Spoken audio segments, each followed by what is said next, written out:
Hello दोस्तों, welcome back to the CAD engineer. आज हम डिस्कस करेंगे वायर रोप्स के बारे में और इनके जितनी भी डिटेल्स हैं उनके बारे में आज हम डिस्कस करेंगे।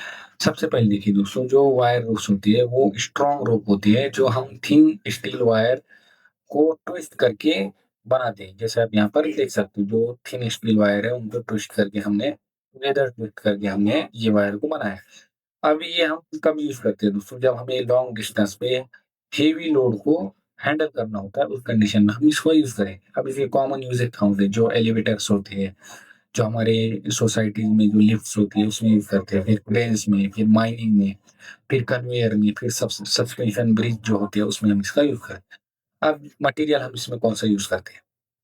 अब देखिए दोस्तों, जो कोल्ड ड्रॉन वायर से मिलकर बने होते हैं, मीन्स आपको कोल्ड प्रोसेस पता होंगी या हॉट हॉट प्रोसेस पता होंगी, तो आपको पता होगा कोल्ड ड्रॉ वायर प्रोसेस क्या होती है।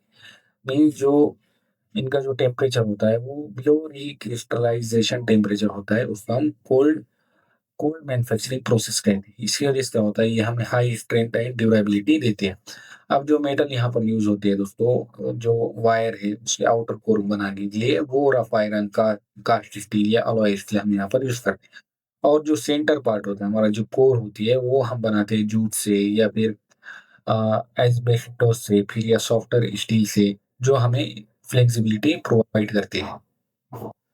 चलिए अब देखते हैं इसके एडवांटेजेस क्या-क्या हैं। अब ये बहुत ज़्यादा शॉक शॉक लोड को एब्ज़ॉर्ब कर सकते हैं और वो विथस्टैंड कर सकते हैं शॉक लोड। जो सडन लोड आता है, हेवी फोर्स आती है, उसको ये इज़िली बेयर कर सकते हैं। फिर ये मोर ड्यूरेबल होते हैं, मीन्स ज़्यादा टिकाऊ होते हैं, जो हमारे ऑर्डिनरी रोप होते हैं उससे।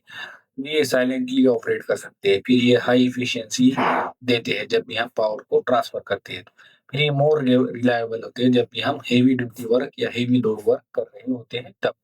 अब इसका डिजिग्नेशन देखिए, जो स्टैंडर्ड टाइप्स है, इसमें कितने टाइप है वो देखिए। अब जो वायर के टाइप है, हमको हम number of strands into number of wire पर स्ट्रैंड से कैलकुलेट करते हैं। अब देखिए, जब हम कहते हैं 6 इंटू 7 का ये रोप है, तो इसका मीनिंग क्या है? तो जो स्ट्रैंड्स है वो 6 है, 1 2 3 4 5 6, और जो रोप है वो पर स्ट्रैंड कितने हैं? 7 है। इसलिए हम कहेंगे 6 इंटू 7। ये हम कहाँ यूज़ करेंगे? माइंस में, ट्रैम्स में, पावर ट्रांसमिशन में इसका यूज़ करेंगे। जब हम कहेंगे 6 इंटू 90 रोप, जो 6 क्या होंगे? हमारे स्ट्रैंड होंगे, और जो 90 के होंगे वो रोप होंगे पर स्ट्रैंड। अब ये हम कहाँ यूज़ करेंगे? होइस्ट में, क्रेन में, एलिवेटर्स में हम इसका यूज़ करेंगे। अब 6 इंटू 37 का मीनिंग क्या होगा दोस्तों? जो जो स्ट्रैंड होंगे वो 6 होंगे, और जो नंबर ऑफ स्ट्रैंड्स जो रोप होंगे वो 37। हम ये स्टील मिल में, क्रेन में, हाई स्पीड एलिवेटर में इसका यूज़ करते हैं। और 8 इंटू 19 रोप हम ये हेवी होइस्टिंग में यूज़ करते हैं। जैसे आप देख सकते हैं, जो 8 स्ट्रैंड्स है और जो नंबर ऑफ रोप है वो 19 है, और ये बहुत ज़्यादा हेवी वेट के लिए हम इसका यूज़।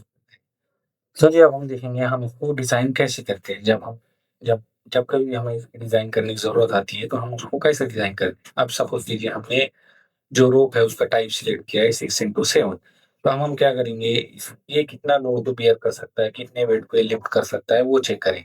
फिर जो रोप है उसका डायमीटर देखेंगे कितना है, फिर जो वायर डायमीटर है और रोप एरिया कितना है वो देखेंगे हम। मीन्स रोप का कितना साइज़ चाहिए, कितने मीटर का हमें रोप चाहिए, फिर वो रोप का डायमीटर कितना होना चाहिए वो देखेंगे। फिर जो रोप के ऊपर कितना स्ट्रेस ये बियर कर सकता है वो चेक करेंगे। फिर इफेक्टिव लोड, मीन्स हम हमें कितना लोड इससे लिफ्ट करवाना है वो चेक करेंगे, नॉर्मल वर्क वर्क में, स्टार्टिंग में, या फिर जब भी वो ऊपर जा रहा होगा, एक्सेलरेट कर रहा होगा उस टाइम। फिर हम फैक्टर ऑफ सेफ्टी चेक करेंगे, अगर ये सेफ है तो डिज़ाइन को हम एक्सेप्ट करेंगे। अब फेलियर मोड क्या-क्या हो सकते हैं? तो जो फटीग है, रिपिटेटिव बेंडिंग हो रही है, मीन्स इसी कॉर्नर पर हमारी जो रोप है वो बार-बार खिस रही है, तो उस वजह से यहाँ पर फेलियर ऑफ रोप हो सकता है।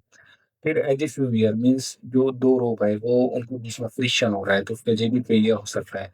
फिर general wear and tear, means कहीं पे जिस पर जनरल वियर और टियर आ रहे हो आप, तो उसकी वजह से भी हमारा रोप फेल हो सकता है। अब देखिए दोस्तों, जो इन शॉर्ट क्या है दोस्तों, जो वायर रोप है वो बहुत ही स्ट्रॉन्ग होती है, फ्लेक्सिबल होती है, और वो क्यों?